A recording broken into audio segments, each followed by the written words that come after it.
I'm not really one for scary stories. Life is scary enough as it is. You literally carry around a skull and a spine as your little prop. As the other killers laugh, Wraith holds up his skull and gazes into its hollow, dark eye sockets. If you're looking for something Shakespearean in the story, look elsewhere. This is a tale of madness, of staring at the soul of death and never returning. Once upon a time, a young man worked at a junkyard. The man was quiet, kept to himself, just wanted to avoid trouble. While the boss dealt with clients, the young man operated the crusher, turning old cars into cubes of twisted metal. One day, right before crushing a car, he noticed something. Blood. Drip, drip, dripping from the trunk. He opened it and found a frightened stranger, bound and gagged. The young man reeled. Was he about to accidentally murder the stranger? How could this have happened? He freed the stranger, who ran off into the waiting arms of the boss, the owner of the junkyard. Before his shaken employee could tell him about the mistake they had nearly made, the boss took out a knife and swiftly slit the stranger's throat. The young man fell to his knees, unable to comprehend what was happening. As he stared at the ground, too shocked to cry, the boss approached him. What did you do? He asked the boss. I did your job for you. What do you mean? That's not my job. My job is to crush the cars. The boss let out a miserable scoff, his face contorting in evil disdain for the pathetic wretch in front of him. Why do you think we're crushing these cars? To save space? Who do you think my clients are? I don't know, mumbled the young man. Yes, you do, screamed the boss. Deep down, you've always known what was happening here. You just didn't want to admit it to yourself. Your hands aren't clean. My clients give me money and I take care of their problems, eliminate their witnesses, tie up their loose ends, or actually, you do. No, the young man whispered as the boss towered over him. Yes, you're nothing more than an executioner, and you've reaped hundreds of souls. The young man's body shook with soft spasms as he tried to stop crying. It was when the boss started laughing that it happened. Something in the young man changed. He stood up, now taller than the boss. A faint glimmer of fear overtook the snarl on the older man's face. The young man's face was empty. Empty as he grabbed the boss's throat and dragged him into the car crusher. Empty as he picked up the boss and stuffed him inside. Empty as he slammed the trunk down on him, its stupid fat head sticking out, begging for mercy. Empty as he started the machine, staring at the boss and its sniveling, crying, wet face. Empty as he grabbed the boss's head, dug his fingers in, farther, piercing the skin. Empty as he squeezed and pulled. Empty as he heard bones popping and snapping. But when the boss's head, still attached to his spine, pulled cleanly out of its disgusting sack of a body, he smiled. Wraith stares back into the eye sockets of his skull. It doesn't matter how good you are, how innocent, how kind, how full of love you once were. When you look into the eyes of evil, you will surely go mad. An awkward silence falls upon the room until... Ask about it. That poor young man. I wonder what happened to him. Yeah, never, it wasn't me. Well, wherever he is, I hope he's okay. I can't tell, but I think Wraith just smiled. Sorry, it's just weird to see him do it. On that note, everyone decides it's time to take a break and split up for a little bit so they can all have a moment alone before bed. Everyone leaves.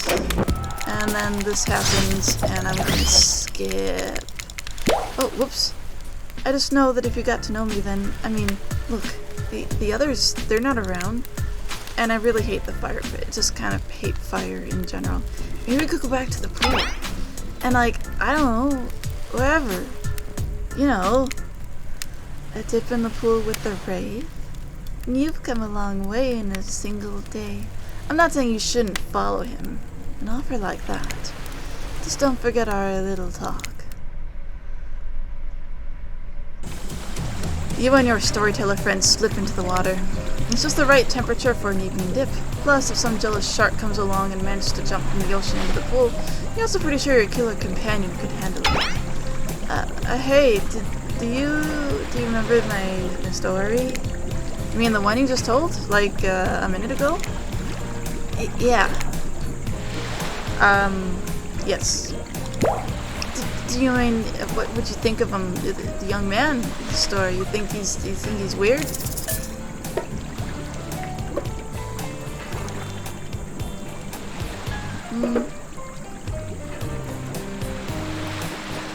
I actually don't remember what I answered before on this.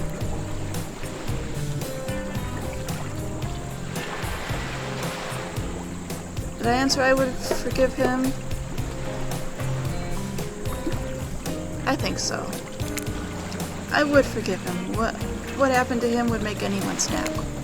And who knows what happened in his past to lead him to that point. He was just trying to be good. Yes, that's all he wanted. Just to be good. Well, that makes sense. Did the young man remind you of anyone? Yes and no? I think I answered yes before, and I wasn't sure if it was a good answer, but I'm gonna answer with yes and no this time. Yes and no. I think that's what makes it such a great story. It's unique and surprising, but relatable and familiar. I think we all know someone like that young man. I think we all have a little of him inside us. Wraith giggles, not in a gross way, like you're thinking, but in a very silly one. I assume he's imagining a tiny little version of himself dancing around in his own belly, because that's just, you know, who he is. Notice the temperature has dropped significantly. Is it cold in this water now, or is it just me? I feel like my toes are turning into ice cubes. Wraith seizes up and squeezes his eyes shut. Please, I can't be around any cube talk. Not since I heard that story. From somebody else. A long time ago. The story you just told us 2 minutes ago. Exactly. The one that wasn't about me. Usually we'd be nervous you're about to make things awkward when we barge in, but obviously we couldn't hold the candle to whatever is happening here tonight. Either way, time for bed. For you, but not us. If you go to sleep, that's when we party.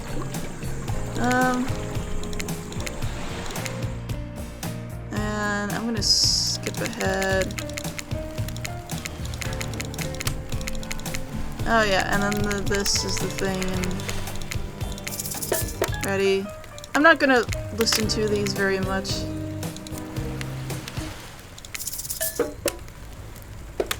This is the goal.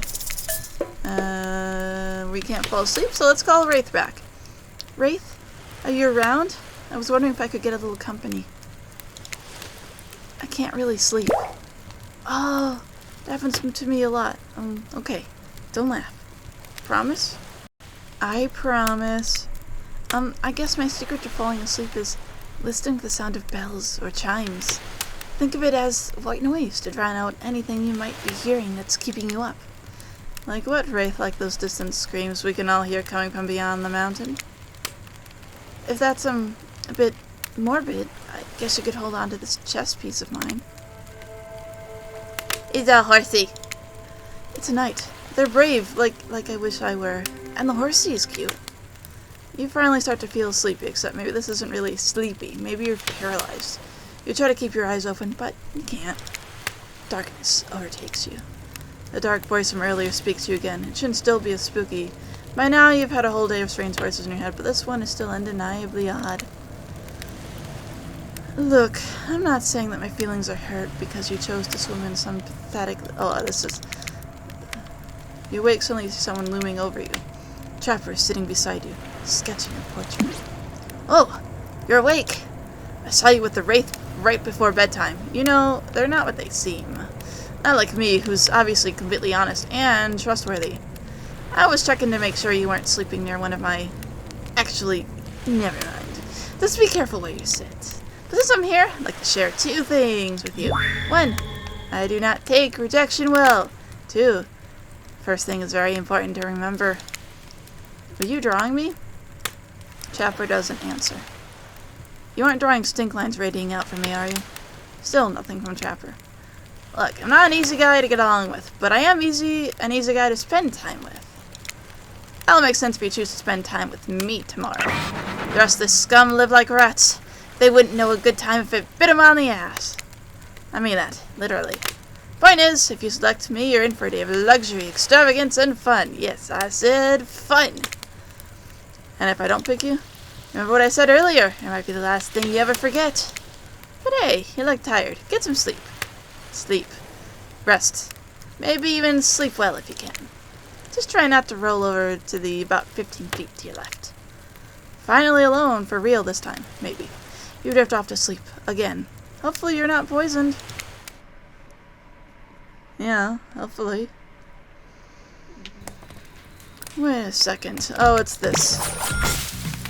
I'm gonna skip until we get to Wraith.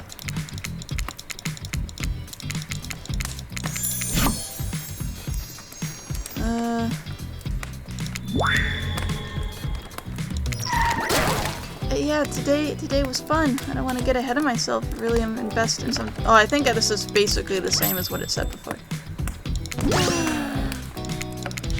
And skip ahead. I guess they're not interviewing the ocean this time.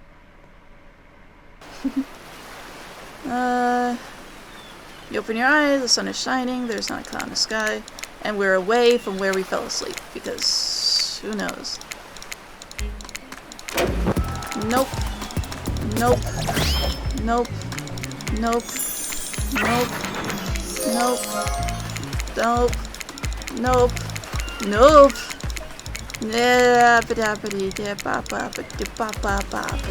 We're skipping ahead really quickly. This, and then I'm just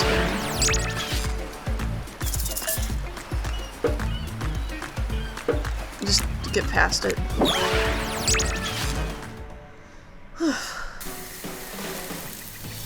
Rose up to dining area, and we're eating bacon or something. I can't imagine you could make me any angrier today than you did yesterday. But I really hope you do. I really, really hope you do. Unrelated. Anyone see where I left my cleaver? Just kidding. I always know where my cleaver is. Well, that was bizarre. Back to breakfast. Nope. Now Hunter steps up. At this point, anything could happen. I'm open to all possibilities that this strange island has in store. Open-minded. Well, no one else would really stand up during breakfast too. Just like that, here comes Spirit. Did everyone sleep well? I did. Or should I say I did not? I haven't slept in 20 years. I think that we've seen most of this. There might be something off about this island, but it's doing wonders for you. I mean, you look well rested. Like you just got some good sleep, and never mind. I think I need to process everything by myself. I'll see you all soon. Keep on wanting more. Didn't eat. That's still a thing. We don't eat. And where's the... Oh yeah, this. We're skipping past this because we're skipping past this.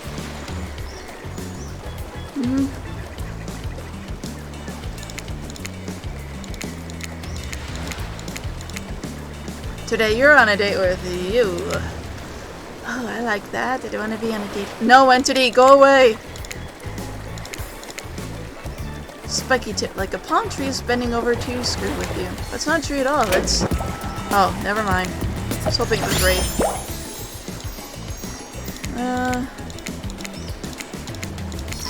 That's Wraith. That checks out. You two have gotten pretty cozy.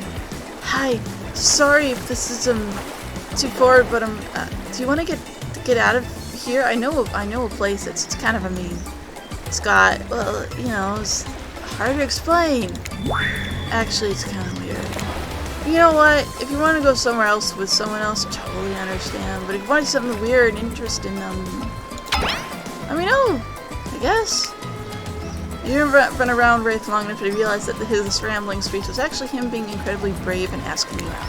But before you can decide if you want to go off with Wraith, the Huntress interjects. Hey, just wanted to give you a chance to head out with me to a good beach house instead of wherever this guy is going to take you. He'll probably read you some poetry and force you to learn about Petrov's chest defense. I mean, if you want to learn about some other Russian moves, I've got you covered. She mean, I'm talking about the Varnya, the traditional Russian folk dance. You all have your minds in the gutter. And if I'm honest, I love it. Tough choice, you weigh your options quickly, and we're gonna go with Wraith.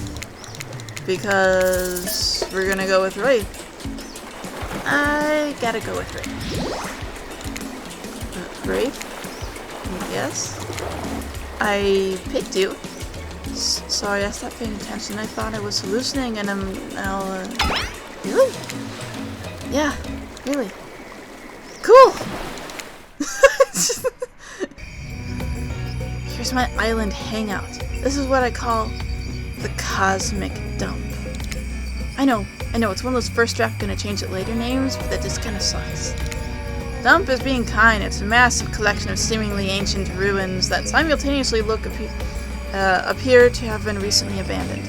Alright, so when I last recorded this, and hopefully it's still recording well, I kind of went to an explanation that the entity grabs people from different time periods. Like, it'll go in the past, grab one person, go to the future, grab that person. Like, so the Trickster is a modern day, or maybe even future, pop idol star thing. And, someone like, I believe the Trapper is actually from sometime in the past during, like, the mining boom of some city. But they kind of, a lot of those are really vague in terms of the years that they can happen in, because, like, Wraith could have happened in modern times, future, past. But specifically, there have been, like, a few characters that are from, like, more specific periods in time. Like, the person, the killer known as the Nurse, she was a nurse in, like, older hospital stays in which, like, people just were kind of, like, overcrowded in asylums or what have you, and they just were all gonna die of tuberculosis or something along those lines. So she was from that sort of era, and then we have Trickster, who's from, like, more of a future era, and they can all exist in the same sort of weird, otherworldly place that the entity creates, because the entity just goes off, grabs people from different points in time because it feels like it. So, anyway. This is all kind of, like, par for the course as far as, like, entity stuff goes. And, like, each killer also has their own location. Like, Wraith's map, that when he, the map that he's basically considered to be part from, but that doesn't mean that he'll always come with that map, or that map will always be with him if you choose him. Like, you can be on a completely different map, different area of gameplay. But he does have a specific map that is the junkyard that he came from, or at least something really close to it that the entity made up for him. And, like, the Trapper has, like, mine-themed stuff. The Spirit has a more Japanese-themed, garden house thing.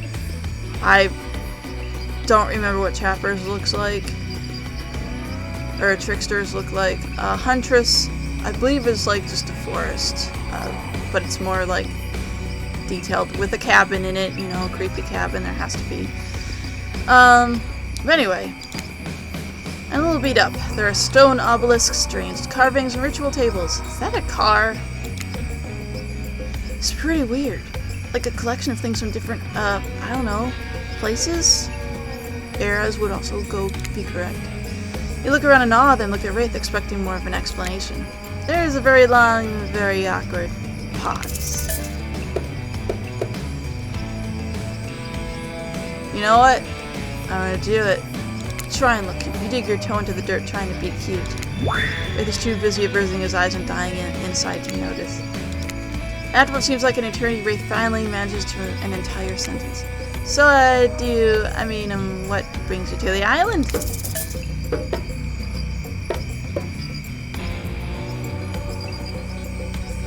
You know, I was go full on flirty here.